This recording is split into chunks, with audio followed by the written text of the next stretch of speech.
High, আমি দিশা। না না, দিশা মানে কোনো ডাইরেকশন না, এটা আমার নাম। তো আপনাদের সুবিধার্থে বলে রাখি, আমি নার্সিং স্টুডেন্ট, আর এটা হলো আমাদের হস্টেল লাইফের লাস্ট দিওয়ালি।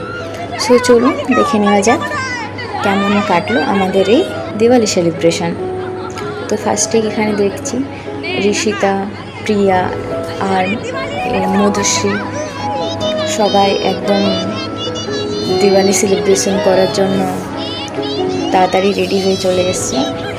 আর ওদিকে বিশ্বাস, মানে যাকে আমরা বলি অবিশ্বাস, ঝাপাঝাপি করছে, লাফালাফি করছে। আর এই যে দুটোকে দেখতে পাচ্ছেন, এরা হলো দত্ত।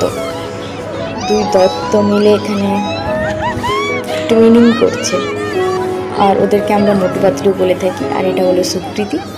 সুকৃতি এখন মজা নিচ্ছে, কারণ একটু পরে হবে দিওয়ালি সেলিব্রেশন। তো এটা প্রিয়া, যেখানে আমাদের গল্প বলে শোনাচ্ছে যে এটাই আমাদের লাস্ট সেলিব্রেশন।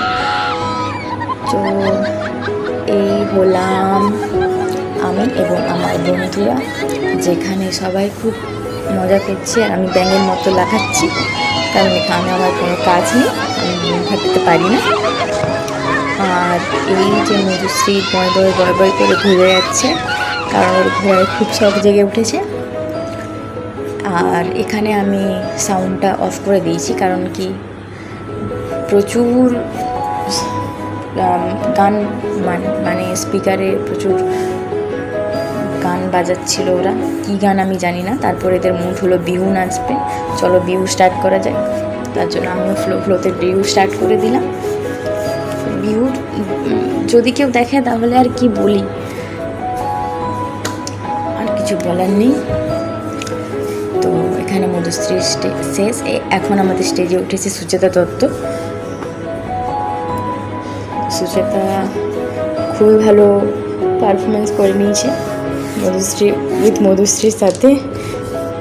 এখানে সুকৃতি মাইক ক্যামেরা ঠিক করছে যে কোন দিকে ধরলে ঠিকঠাক হবে, বাট উনি বুঝতে পারছেন না, কারণ কি আমরা না খেয়েই মাতালে পরিণত হয়ে গেছিলাম। এই যে সেলিব্রেশন, এখানে প্রিয়াকে দেখতে পাচ্ছেন।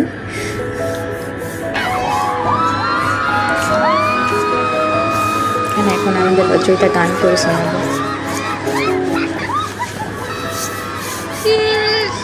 ওর প্রদীপ বুঝে গেছে,